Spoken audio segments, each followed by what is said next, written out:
मला काहीतरी गडबड वाटते, मला टेन्शन येतोय खूप.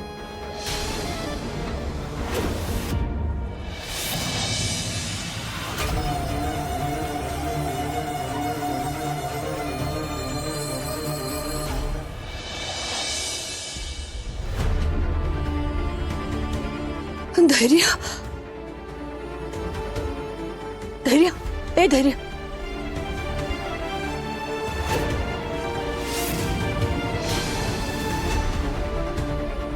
धैर्य, धैर्य, धैर्य उठा ना धैर्य. हे बघा मी पण आले. धैर्य डोळे उघडा. धैर्य, धैर्य बघा माझ्याकडे. उठा धैर्य, धैर्य उठा.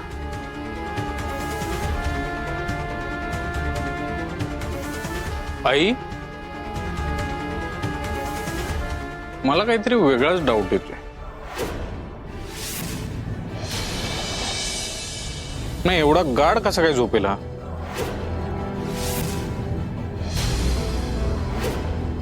काय केलंयस तू धैर्यांना?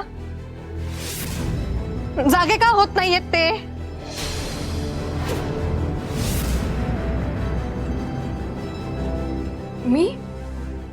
मी काही नाही केलं. अहो, मी तर उलट धैर्यांची काळजीच घेत होते. तुझ्या काळजीची नाटकं ना आम्हाला नको सांगू. हा, तुला किती काळजी आहे ना हे चांगलंच माहिती आहे मला. आता हिनेच काहीतरी केलं असणार आहे धैर्यांना. हो, हिनेच काहीतरी केलंय. कारण मी जेव्हा धैर्यांना गोळ्या द्यायला या खोलीत आले ना तेव्हा ही जोरात ओरडली माझ्यावर आणि मला म्हणाली की धैर्यांच्या आजूबाजूला सुद्धा फिरकायचं नाही. त्यांचं जे काय असेल ते मीच बघेन. हिनेच काहीतरी केलंय. हिने मला माझ्या धैर्यांपासून लांब ठेवलंय आणि काय अवस्था केली बघा माझ्या धैर्यांची हिने. इरा, वाटेल ते काय बोलतीस तू? दामिनी मॅडम, अहो असं काहीच नाहीये. माझं प्रेम आहे धैर्यांवर. धैर्यांबद्दलचा वाईट विचार माझ्या मनात पण येणार नाही. अहो, मी तर सगळी औषधं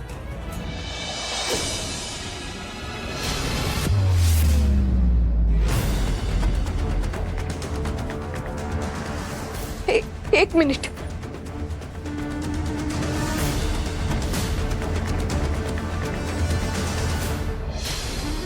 हे बघा मॅडम, ह्या गोळ्या इरा इथं द्यायला आली होती.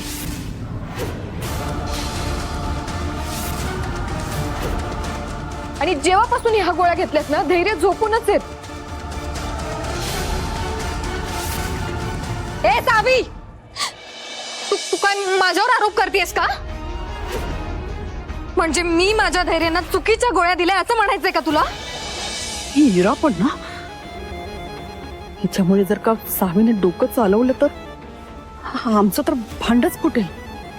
तुझ्यासारखी मूर्ख मुलगी आहे ना मुलगी. अरे गप्प बसा तुम्ही दोघी.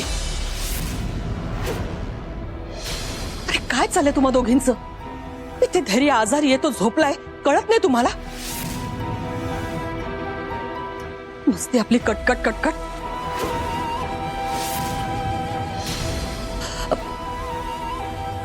भास्कर, तू डॉक्टरांना फोन करून बोलवून दे.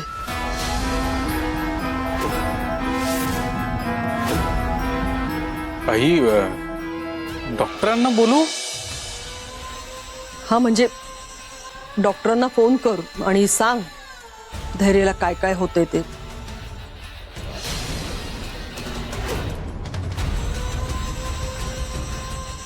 हा हा, बरोबर.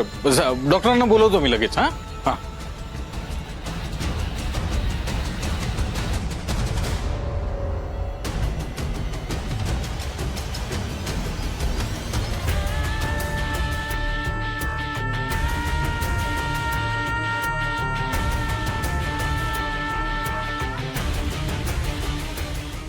धैर्य, मी तुला काहीही होऊ देणार नाही. काहीच.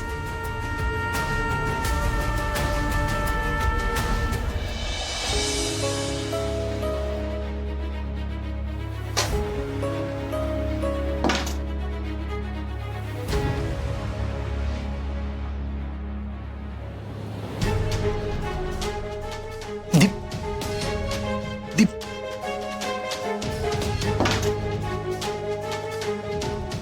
दीपे थांब.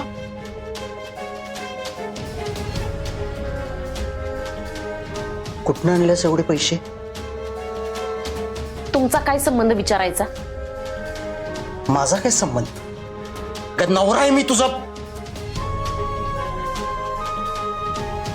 आता गप गुमान मी विचारायला लागलोय ते खरं खरं सांग. तुझं त्या मुजुमदारांबरोबर काय नवीन प्लॅनिंग सुरू नाही ना?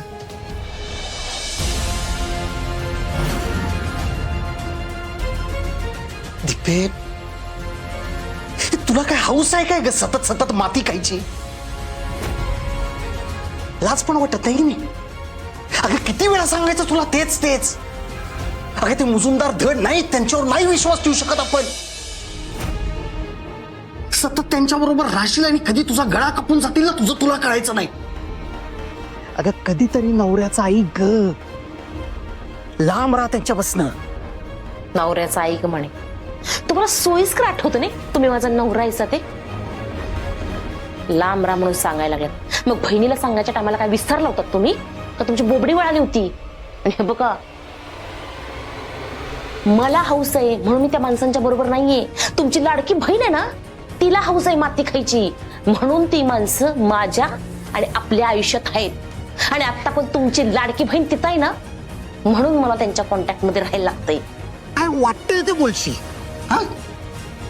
अगं सावी त्या घरात आहे कारण ते सासर आहे तिचं. तुझा काय संबंध? अहो, का संबंध नसल? का नसल? तुमची लाडकी बहीण थोबाडवर केलं आणि गेली तिकडे तोंडवर करून. अहो, ती गेल्यावर जी काय वाट लागली नाही ती मी निस्तरायला लागले अजून, समजलं? आणि म्हणूनच हे ते म्हणूनच त्यांनी ह्यो थोडासा मोबदला मला दिलाय. आता तो पण परत करू?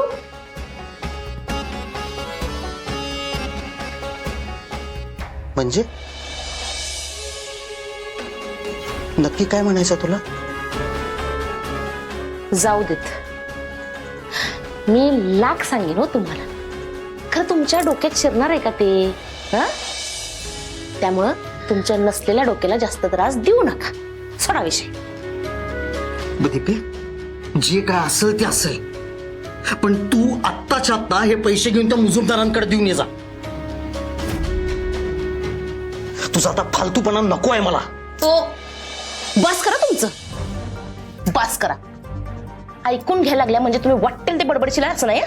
आणि हे बघा, तुम्ही म्हणतायसा म्हणून मी लगेच उठील आणि सगळे पैसे त्यांना नेऊन देईन असं अजिबात होणार नाही, समजलं? त्यामुळे तुमचं थोपाड बंद करा. नुसती तुमची वट वट वट वट जे काही लावलंच ना ती बंद करा, नाहीतर सांगितलं नाही म्हणशीला.